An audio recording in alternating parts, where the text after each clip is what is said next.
Merhaba hanımlar, kanalıma hoş geldiniz. Bugün sizlere kaz ayağı örgü modelinin tığla yapımını göstereceğim. Aslında bu modelin çok benzerini daha önce bir atkı yapımında kullanmıştım. Aynı teknikle bir kare motif yapmıştık. Şimdi de bu tekniği bir battaniyede ya da düz olarak kullanmak istediğinizde yeleklerde, hırkalarda nasıl yapacağımızı tarif edeceğim. Oldukça keyifli ve kolay bir model. Bir dolu bir boş hanım dilendi ve beğendi motifindeki mantığı da aslında yine koruyor. Sadece batım noktalarında ufacık bir farklılık var. Şimdi alt kısmına bir miktar zincir çekerek başlayacağım. Eğer sayıyla başlamak isterseniz 4'ün katları artı 3 şeklinde olmalı.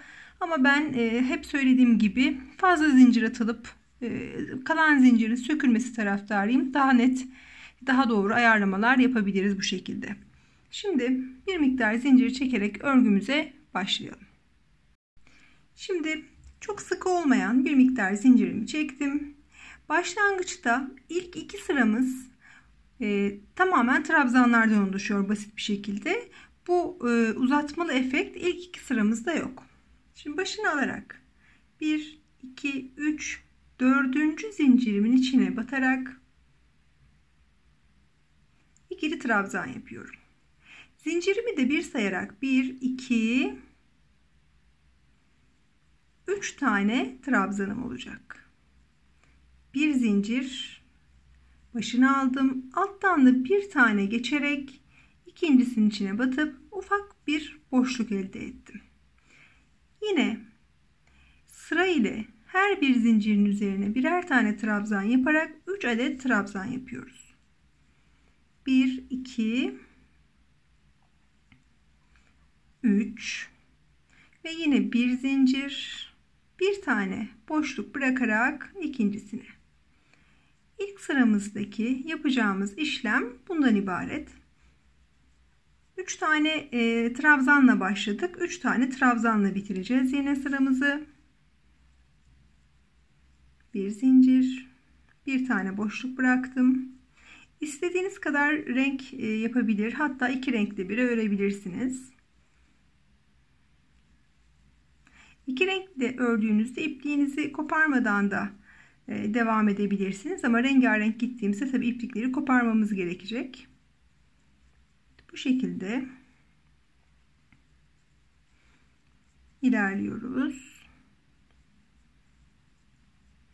Bir zincir daha yaptım. Son 3 kutucuğumu daha yapayım. Bir atladım. 1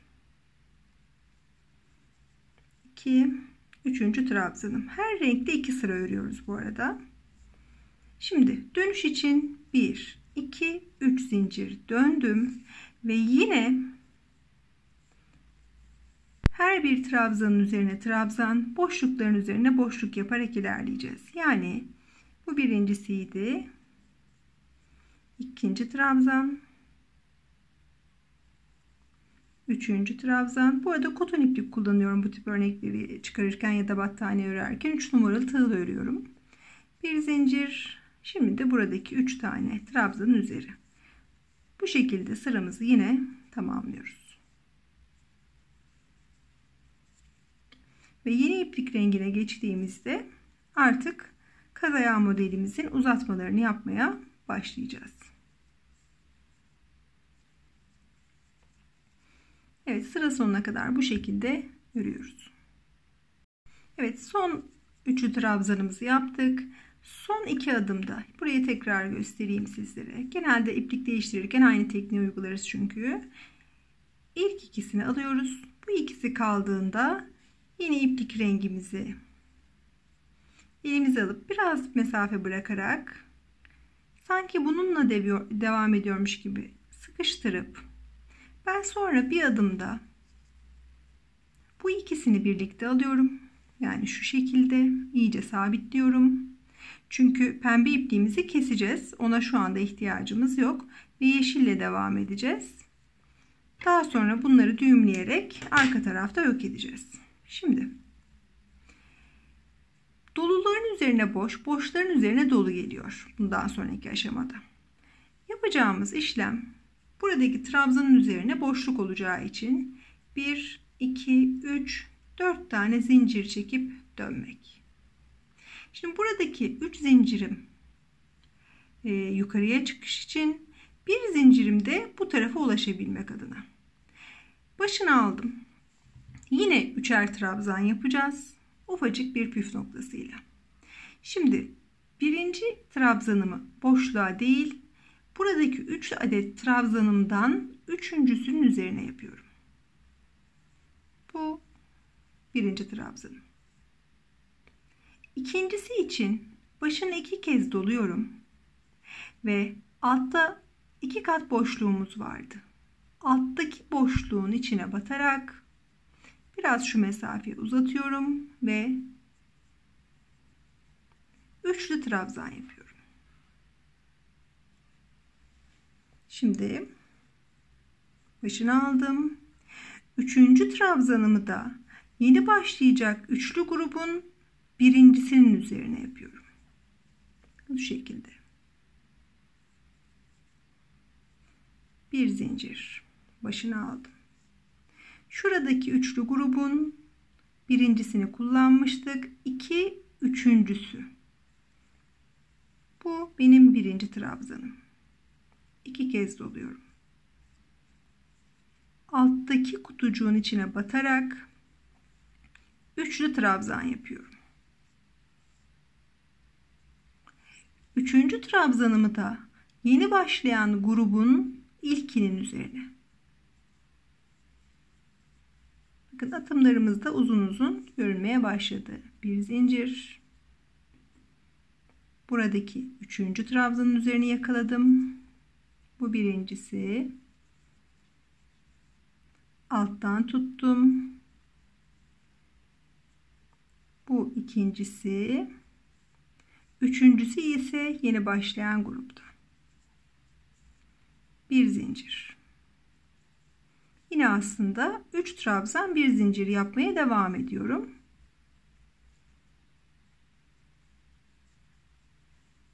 Üçüncü trabzanım. Bir zincir.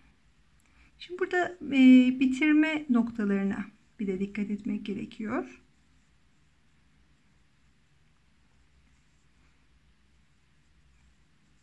Şimdi boşlukla başladık. Boşlukla bitireceğiz. Bunun için de bir zincir yaptım.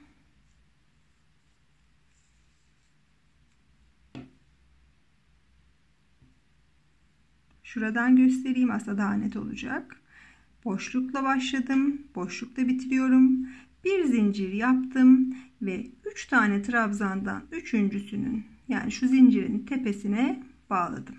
Şimdi bu yeşil ipliğimle geri döneceğim ve aynı işlemleri bunun üzerinde tekrarlayacağım. Yani 1, 2, 3, 4 zincir döndük. 3 trabzanın üzerine artık normal ikili trabzanlar. 1, 2, 3, bir zincir. Burada herhangi bir işlemimiz yok. Sadece bir sonraki batım noktalarını hazırlıyoruz aslında. Buradaki 2 kutucukluk yüksekliği. 2, 3, bir zincir.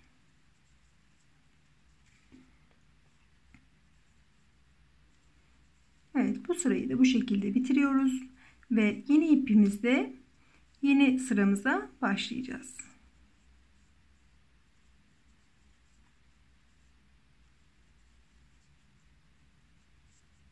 Bir zincir ve yine boşlukla başladık, boşlukla bitireceğiz.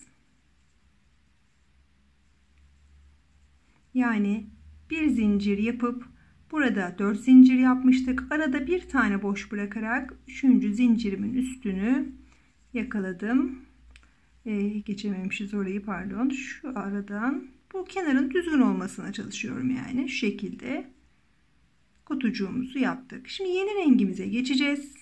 Bu aşamada hemen yeni bir ipliğimi alayım. Ne yapıyorduk? Son aşamayı bir adım geri alıyoruz. Ve sanki bu ipimizde devam ediyormuş gibi ilmeğimi alıp sıkıştırıp ikisini birlikte tutuyordum ve ikisini birlikte bir kere sıkıştırıyorum. Şimdi yeni rengimize devam edelim. Şimdi yeni rengimizi alırken yeşille artık işim bitti. Griye geçtim. Şimdi boşlukla bitirdik. Demek ki dolulukla yani trabzanla başlayacağız. Bunun için 1, 2, 3. Trabzanla başladığım sıralara 3, boşlukla başladığım sıralara 4 zincirle başlıyorum. Döndüm. Karşıma hemen ikili bir boşluk çıktı. Ben kenarlarda ya da herhangi bir yerde fazladan trabzan yapmıyordum. Hep üçlüyü koruyorum. Bu benim birinci trabzanım. İkincide ne yapıyorduk? Uzun atımlar yapıyorduk. Yani 2 kez doladım. Hemen karşıma da kutu çıktığı için alttaki kutucuğun içine batarak bakın 1, 2, 3 trabzan. 3'lü trabzanımı yaptım. Birincisi, ikincisi, üçüncüsünü yeni başlayan grubun ilkini yakalayarak yapıyordum. Bir zincir. Bu grubun üçüncüsüne. Bu birinci trabzanımız. İkincisi için 2 kez doladım. Alt kutuya batarak uzattım. Ve yeni grubun ilkini yakaladım. Bir zincir. 2 kez doladım. Ve üçüncüsü için yeni gruba başladım. Bir zincir. Bitiriyorum. Başını 2 kez aldım. Alt kutucuğa battım. Ve yeni grubun ilkine batarak 3. trabzanımı tamamladım.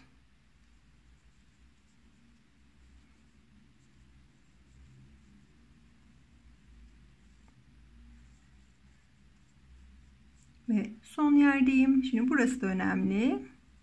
Şimdi birinciyi yaptık. İkinci için alttaki kutucuğu yakaladım.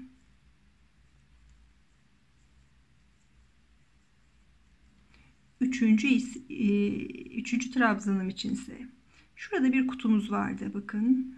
Bunun zincirlerinde kenara düzgün olacak şekilde üçüncüyü yakaladım.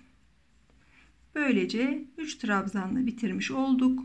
Trabzanlı dönüşlerimiz 3 zincirdi ve ikinci sırada hiçbir işlem yapmaksızın 3 trabzan 1 zincir.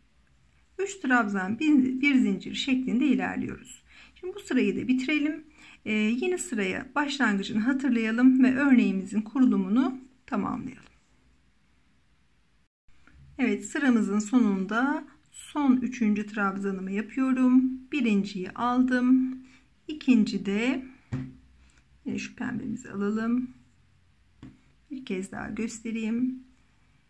Bununla devam ediyormuş gibi alıp sıkıştırdım. İkisini birlikte bir tane zincirle tekrar sıkıştırıyorum. Şurayı sıkmamız lazımdı.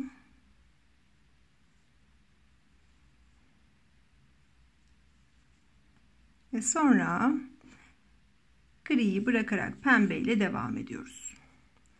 Şimdi burada neredeyiz? Doluların üzerine boşluk kısmındayız. Boşluk olacağı zaman 1, 2, 3, 4 zincir döndüm. Başını alıp burası boş geçecekti. Şuradan yakalıyorum. Birinci trabzan, ikinci trabzan için kutucuğun alttaki kısmından yakaladım. Üçüncüyü buradan. Bir zincir. Gördüğünüz gibi oldukça kolay ve keyifli bir şekilde ilerliyor.